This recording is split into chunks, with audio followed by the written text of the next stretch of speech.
Hello friends, ఎలా ఉన్నారు? Welcome to artist Padmashali Durgarao channel. Friends, BFA entrance లో మెమరీ డ్రాయింగ్ ఎలా ఉంటుంది అని ఎక్స్ప్లెయిన్ చేసి ఒక వీడియో వేశాను. ఒకవేళ మీరు చూడకపోతే కంప్లీట్ డీటెయిల్స్ ఆ వీడియోలో ఉంటే సో ఎండ్ కార్డ్ లో గానీ ఐ కార్డ్ లో గానీ దీని లింక్ ఉంటుంది. How to draw memory drawing అనే వీడియో ఉంటుంది, తప్పకుండా మీరు చూడండి.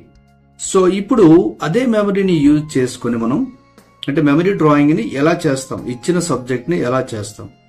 ఎగ్జాంపుల్, ఈ వీడియోలో మనకి రైల్వే స్టేషన్ ఇచ్చారనుకోండి. అంటే రైల్వే స్టేషన్ ని గీయమంటే ఎలా గీస్తారు మీరు? జనరల్ గా ఏముంటాయి, ఫస్ట్ మీరు కంపోజిషన్ అనేది చాలా చాలా ఇంపార్టెంట్. ఇప్పుడు మీకు రైల్వే స్టేషన్ అనగానే మీరు ఏం చేయాలి? సో ఫస్ట్ ఊహించుకోవాలి, అంటే ఇమాజినేషనే కదా. రైల్వే స్టేషన్ అనగానే ఏముంటుంది? స్టేషన్ లో ప్లాట్ఫామ్ ఉంటుంది, పక్కన ఒక ట్రైన్ ఆగి ఉంటుంది. సో పబ్లిక్ ఎక్కేవాళ్ళు దిగేవాళ్ళు వెళుతూ ఉంటారు. అలాగే నడుచుకుని వెళ్లే బ్రిడ్జెస్ ఉంటాయి. ఇదంతా కూడా మన కంపోజిషన్ లో చూపించాలి. ఇది మెమరీతో చేయాలి. మీకు రైల్వే స్టేషన్ ఇస్తే ఏం చేస్తారు, ఎలా డ్రా చేయాలనేది కంప్లీట్ గా చూపిస్తున్నాను. సో ఇందులో కలరింగ్ అయితే రాదు, ఓన్లీ ఫర్ స్కెచ్ ఉంటుంది. సో దీన్ని మీరు కలర్ లో వాటర్ కలర్స్ గా యూజ్ చేసుకోవచ్చు, లేదంటే కలర్ పెన్సిల్ లో కూడా యూజ్ చేసుకోవచ్చు. కానీ ఈ వీడియోలో నేను ఫస్ట్ కంపోజిషన్ మెమరీ డ్రాయింగ్ ని కంప్లీట్ గా స్కెచ్ ఎలా వేయచ్చు అనేది నేను చూపిస్తాను. ఈ వీడియోని మీరు చివరి వరకు చూడండి. ఎవరైతే బిఎఫ్ఏ ఎంట్రన్స్ రాస్తున్నారో చాలా యూజ్ఫుల్ అవుతుందో వాళ్ళకి. సో మిస్ కాకండి. ఆలస్యం చేయకుండా ఈ వీడియోని మనం చూసేద్దాం. సో మనం ఈ వీడియోలో ఏంటంటే పర్స్పెక్టివ్ అనేది చాలా చాలా ఇంపార్టెంట్. పర్స్పెక్టివ్ మీదే మనకి సబ్జెక్ట్ అనేది ఉంటుంది. ఇది 10 ఇంచెస్ ఇంటూ 16 ఇంచెస్ అనేది పేపర్ అయితే మనకి ఇస్తారు. సో ఆ పేపర్ను బట్టి మనం దీని మీద కంపోజిషన్ అయితే చేయాలి. రైల్వే స్టేషన్ అన్నప్పుడు రైల్వే స్టేషన్ ని కరెక్ట్ గా మనం రఫ్ స్కెచ్ అయినా మనం వేసుకొని దాన్ని డెవలప్ చేసుకొని, ఎక్కువ టైం ఉండదు కాబట్టి 1.5 hours లో మనం చాలా జాగ్రత్తగా ఫస్ట్ ఒక రఫ్ స్కెచ్ వేసుకొని దాన్ని తర్వాత ఫాస్ట్ గా డెవలప్ చేసుకుని సో అప్పుడు కలరింగ్ లోకి వెళ్ళొచ్చు. ఇక్కడ నేను ఈ పేపర్ పైన పర్స్పెక్టివ్ అన్నాను కాబట్టి ఈ పేపర్ ని మనం సెంటర్ చేసుకోవాలి ఫస్ట్. సో సెంటర్ ఎలా వస్తుంది అంటే ఈ పేపర్ ని మనం 4 భాగాలు చేసుకోవాలి. సో జస్ట్ ఐడియా కోసం 4 భాగాలు ఎలా చేసుకోవాలనేది మీరు ఇప్పుడు చూడండి. సో ఈ పేపర్లో ఎగ్జాక్ట్లీ మనం సెంటర్ పాయింట్ ఎలా చేసుకుంటారు, దీన్ని వెనిషింగ్ పాయింట్ అంటారు. ఇప్పుడు ఒక బిల్డింగ్ కన్స్ట్రక్షన్ చేసినప్పుడు అక్కడ మీకు ఒక వెనిషింగ్ పాయింట్ అంటూ ఒకటి ఉంటుంది, దాన్ని విపి అంటారు. విపి అంటే వెనిషింగ్ పాయింట్. ఇప్పుడు చూడండి, నేను ఇలా సెంటర్ పాయింట్ చేసుకున్నాను, అంటే 4 భాగాలు చేస్తే అలా సెంటర్ పాయింట్ అంటూ వచ్చింది. సో జస్ట్ రఫ్ స్కెచ్ ఇది. అంటే మీకు ఎగ్జామ్ చెయ్యాలి, ఎగ్జామ్ రాయాలి అన్నప్పుడు ఒక ఐడియా కోసం నేను ఈ వీడియోలో మీకు రైల్వే స్టేషన్ ఎలా డ్రా చేయొచ్చు అనేది ఇక్కడ చూపిస్తున్నాను. సో అక్కడ ఆ పాయింట్ నుంచి నేను ఒక లైన్ తీసుకున్నాను, ఒక డౌన్ లైన్, ఒక అప్ లైన్. సో ఇలా అప్ లైన్ డౌన్ లైన్ తీసుకున్నాను. ఇది మీకు ట్రైన్ వచ్చేస్తుంది అన్నమాట. ఇప్పుడు మనం ఏదైతే 2 లైన్స్ తీసుకున్నామో అది ట్రైన్. దాన్ని బోగీల్ని నేను డివైడ్ చేస్తున్నాను. సో మీరు ఈ సబ్జెక్ట్ చూసాక చాలా ఈజీ అనిపిస్తుంది. కాకపోతే ఏంటంటే క్లారిటీ కోసం మీరు ఇంకా బాగా ప్రాక్టీస్ చేయాలి. అలాగే ఇది రఫ్ స్కెచ్, నేను ముందే చెప్తున్నాను, ఇది చాలా రఫ్ గా వేసిన స్కెచ్, అంటే మీకు ఐడియా కోసం. సో దీన్ని మీరు ఫాస్ట్ గా వేసుకొని తర్వాత వెంటనే మళ్ళీ డెవలప్ చేసుకుని వెంటనే కలరింగ్ కు వెళ్ళిపోవచ్చు. అంటే ఎగ్జాంపుల్, మీకు టైం ఎంత, మీకు 1.5 hours అయితే టైం ఉంటుంది. మీరు దీన్ని డివైడ్ చేసుకోవాలి. మీరు 1.5 hours ని ఎలా డివైడ్ చేసుకోవాలంటే 1/2 hour స్కెచ్ ఇవ్వండి, అలాగే ఇంకొక 1/2 hour ని ఫైనల్ గా డీటెయిల్ గా ఇవ్వడానికి ట్రై చేయండి. ఇంకొక 1/2 hour కలరింగ్ ఇవ్వండి. అది 1.5 hours అనేది మీకు చాలా సరిపోతుంది. సో అందుకనే ఎక్కువ టైం ఉండదు కాబట్టి డెవలప్మెంట్ అనేది చాలా చాలా ఇంపార్టెంట్. సో ఇందులో నేను బోగీల్ని డివైడ్ చేశాను. మనకి ఎన్ని బోగీలు వస్తే అన్ని బోగీల్ని చూపించాలి. ఎందుకంటే ట్రైను మనం ఒక యాంగిల్ నుంచి చూసినప్పుడు పర్స్పెక్టివ్లో చూసినప్పుడు అలా క్రాస్ అయి ఉంటుంది స్టేషన్లో. సో మనం ఫ్రంట్ నుంచి అయితే చూడలేదు కాబట్టి మనం దూరం నుంచి చూస్తున్నాం, ఎందుకంటే ఆ లుక్ కూడా అలాగే ఉండాలి. స్టేషన్ అన్నప్పుడు ఆ స్టేషన్ అట్మాస్ఫియర్ అనేది అలాగే చూపించాలి. ఇది డోరు, ఒక బోగీకి ఉండే డోర్ అది. అలాగే దాన్ని సెంటర్ లైన్ చేసుకొని విండోస్ ఉంటాయి కదా, విండోస్ కూడా మనం వేయాలి. డోర్ పక్కన విండోస్ ఉంటే బోగికి, అలాగే ఆ గ్యాప్ ఉంది చూడండి, బోగికి గ్యాప్ కూడా ఉంటుంది. నెక్స్ట్ బోగికి ఇంకొక డోరు. సో అది హ్యాండిల్స్, డోర్కు ఉండే హ్యాండిల్స్. సో అలాగే విండోస్ ఉంటాయి. అలాగే ప్రతిదీ కూడా మీరు డీటెయిల్గా వేయాలి. సో మీరు ఈ వీడియోని చివరి వరకు చూడండి, అప్పుడే మీకు కంప్లీట్గా ఒక రఫ్ స్కెచ్ అనేది మీకు ఐడియా వస్తుంది. సో దాన్ని బట్టి మీరు ఇంకా మాడిఫై అనేది చేసుకోవచ్చు. ఓకే, స్టేషన్ అనగానే మనకి రైల్వే స్టేషన్ అనగానే ఒక ఐడియా వచ్చేస్తుంది. దీన్ని బట్టి మీరు క్యారెక్టర్స్ మార్చుకోవచ్చు, లేదంటే క్యారెక్టర్స్ని యాడ్ చేసుకోవచ్చు. మీ ఇష్టం, మీరు ఎంత క్రియేటివిటీ చూపిస్తే అంత స్కెచ్ అనేది వస్తుంది. ఇక్కడ నేను వేస్తున్నాను, ఇది షెడ్ అంటే టాప్ ఉంటుంది కదా రైల్వే స్టేషన్లో, ఆ టాప్ను వేశాను. అలాగే దీనికి అటాచ్డ్ బ్రిడ్జెస్ ఉంటాయి. మనం ఒక ప్లాట్ఫామ్ నుంచి ఒక ప్లాట్ఫామ్కి వెళ్ళడానికి మనకు బ్రిడ్జెస్ ఉంటాయి కదా, ఇన్సైడ్ ఆ బ్రిడ్జ్ అది. సో ఇలా మనం ఉన్న స్పేస్ని యూజ్ చేసుకుంటూ దాన్ని ఎలా మనం సెట్ చేసుకోవాలి అనేది ఒక ఐడియా రావాలి.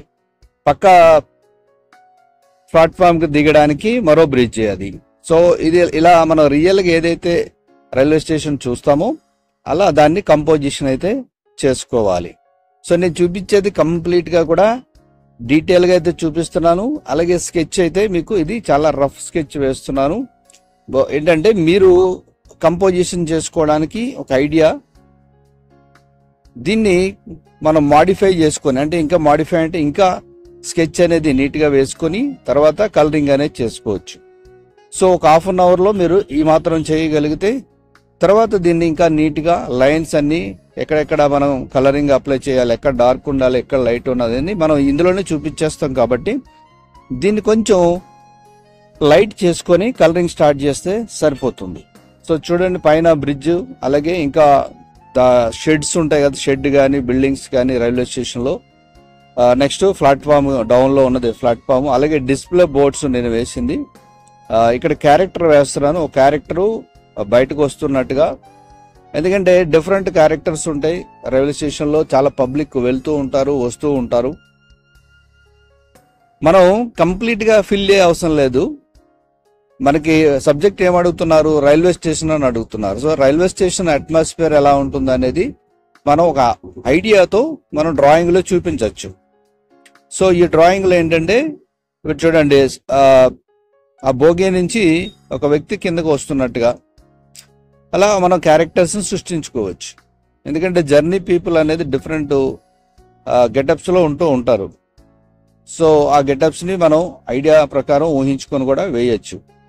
అలాగే క్యారెక్టర్స్, ఇప్పుడు ఈ ప్లాట్ఫామ్ ఉంది, ఖాళీగా ఉంచకుండా ఆ ప్లాట్ఫామ్ని ఫిల్ చేయాలి. అలాగే పోల్స్ ఉంటాయి, కరెంట్ పోల్స్ ఉంటాయి.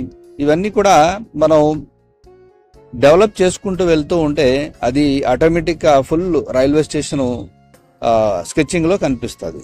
సో ఇదొక క్యారెక్టర్. ఇలా ఒక్కొక్క క్యారెక్టర్ని డెవలప్ చేసుకుంటూ మనం ఎంత స్పేస్ అయితే ఉందో ఆ స్పేస్ని బట్టి క్యారెక్టర్స్ను మనం ఇందులో ఇమాజినేషన్ చేసుకుంటూ డెవలప్ చేసుకోవచ్చు. దీనికి లిమిటేషన్ అంటే ఏముండదు, మీరు ఎంత చేయగలిగితే అంత బెటరు.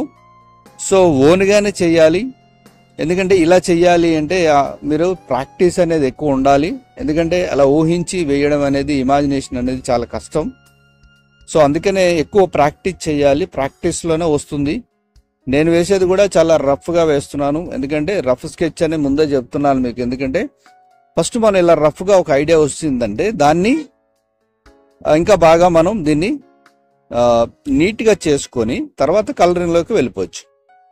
ఇప్పుడు నేను వేసింది వాటర్ కలర్స్కి అయితే అవసరం లేదు, డైరెక్ట్ వాటర్ కలర్స్ని యూజ్ చేసేయచ్చు. బట్ ఇక్కడ ఏంటంటే కలర్ పెన్సిల్ యూజ్ చేయాలి కాబట్టి JNFAకు కొంచెం ఇంకా నీట్గా చేసుకొని అప్పుడు కలర్ పెన్సిల్స్ అనేది యూజ్ చేయొచ్చు. నేను ఇక్కడ చూడండి, ఒక జంక్షన్ అంటే అదొక స్టేషన్, ఇది ఆ స్టేషన్కి బోర్డు కూడా ఉంటుంది కాబట్టి జస్ట్ నేను అలా జంక్షన్ అని ఒక టైటిల్ పెట్టాను. సో ఇలా రకరకాలుగా మనం చేంజ్ చేసుకుంటూ రావచ్చు. చూడండి, కరెంట్ పోల్స్ అవి, అలాగే లైన్స్, ప్రతిదీ ఉంటుంది. మీరు బాగా అబ్జర్వ్ చేస్తే ఆర్టిస్ట్కి కావాల్సింది ముఖ్యమైనది ఏంటంటే అబ్జర్వేషన్ చాలా ఇంపార్టెంట్. ఆ అబ్జర్వేషన్లోనే చాలా పాయింట్స్ అనేది చాలా మెమరీ నుంచి మనకు బయటకు వస్తాయి. సో దాన్ని బట్టి మనం చాలా డెవలప్ చేసేయచ్చు. ఎందుకంటే ఎక్కువ ఇలాగ ఆర్టిస్ట్ అవ్వాలి అంటే ఎక్కువ ప్రాక్టీస్ అనేది చాలా ఇంపార్టెంట్. అలాగే పబ్లిక్లోకి వెళ్ళి చాలా మంది చేస్తూ ఉంటారు చూడండి, అలా చేసే వాళ్ళకి ఇంకా ఈజీగా వచ్చేస్తూ ఉంటుంది. సో ఎందుకంటే ఇమాజినేషన్ అనేది ఏమీ రానప్పుడు చేయడం అనేది చాలా కష్టం. అందుకనే మన డైలీ లైఫ్లో అదే ఇస్తారు క్వశ్చన్లో కూడా, డే టు డే లైఫ్లో ఎలా ఉంటుంది పబ్లిక్ అనేది అదే చూపించమని అంటారు. సో జనరల్గా నేను కూడా అదే చూపిస్తున్నాను. ఎందుకంటే మీరు కలరింగ్ కన్నా స్కెచ్చింగ్ చాలా ఇంపార్టెంట్. స్కెచ్చింగ్ తర్వాత కలరింగ్. అయితే స్కెచ్ ఎంత బాగా వేయగలుగుతారు, దాన్ని కలరింగ్లో కూడా అంతే బాగా చూపిస్తేనే మీరు ఎంతవరకు చేశారని చెప్పి మీకు మార్క్స్ వేయడం అనేది జరుగుతుంది.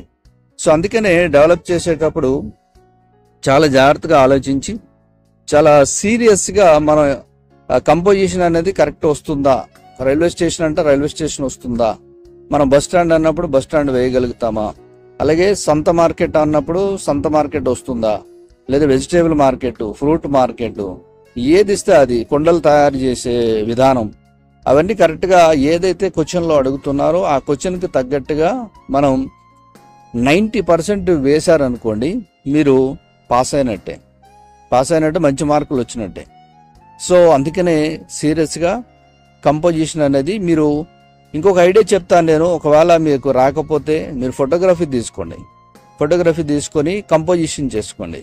ఒక రైల్వే స్టేషన్ అన్నప్పుడు railway station different railway station scenes, అలాగే డిఫరెంట్ పీపుల్ ఉంటారు కదా రైల్వే స్టేషన్లో, అలా 4-5 ఫోటోలు తీసుకొని దాన్ని మీరు ఇక్కడ క్యారెక్టర్స్ని యాడ్ చేయడం, అలాగే ప్లాట్ఫామ్ యాడ్ చేయడం, అలాగే ఇంకా అదర్ థింగ్స్ ఏవైతే ఉంటావో అవి యాడ్ చేయడం మీరు ప్రాక్టీస్ చేయండి. సో అలా ప్రాక్టీస్ చేస్తే ఏమవుతుందంటే ఫైనల్గా ఒక అవుట్పుట్ అనేది మనకు బయటకు వస్తుంది. సో అది మీరు ఎగ్జామ్లో చూపించగలుగుతారు. ఒకవేళ రైల్వే స్టేషన్ ఇచ్చారనుకో, మీరు ఏదైతే ఒక వేసుకున్నారో, మీరు ప్రాక్టీస్ చేశారో అది సరిపోతుంది. ఎందుకంటే మీ మైండ్లో అది ఉంటుంది కాబట్టి దాన్నే అక్కడ చేయగలుగుతారు. అందుకని ఏంటంటే కంపోజిషన్ అనేది మీరు డిఫరెంట్ వేస్ నుంచి తీసుకొని ఫైనల్గా ఒక అవుట్పుట్ని చూపించారనుకోండి, రిజల్ట్స్ అనేది చాలా బాగా వస్తుంది. సో దానిని కలరింగ్లో బాగా చేయగలుగుతారు. సో కలరింగ్ అనేది కూడా బ్రైట్ ఉండాలి. అవన్నీ మీరు ప్రాక్టీస్లో వస్తాయి. సో ఫస్ట్ అయితే స్కెచ్ ఇంపార్టెంట్ కాబట్టి చాలా ఇంపార్టెంట్. ఇది కూడా చెప్పాలి అంటే చాలా టఫ్ సబ్జెక్ట్ ఇది. దీంట్లో మెమరీ డ్రాయింగు అలాగే పర్స్పెక్టివ్ అనేది కంపల్సరీ. అంతేగాని స్కేల్ యూజ్ చేయకూడదు.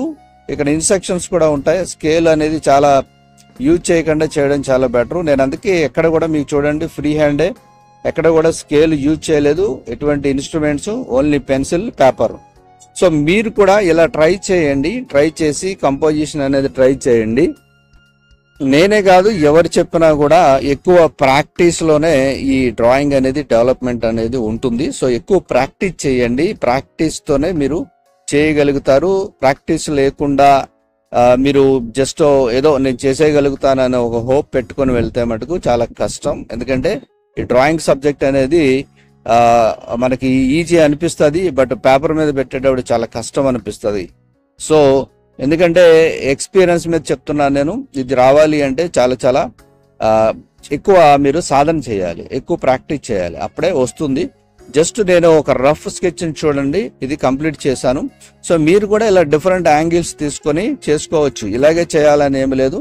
ఇది కంప్లీట్ ఒక ఐడియా కోసం మీకు ఒక రైల్వే స్టేషన్ ని ఎలా చూపించాలనేది ఇక్కడ చూడండి. మెమరీ డ్రాయింగ్, కంపోజిషన్ ఐడియా కోసం మాత్రమే నేను చూపించాను. సో మీరు కూడా ట్రై చేయండి. All the best. నెక్స్ట్ వీడియోలో కలుద్దాం. Thank you for watching.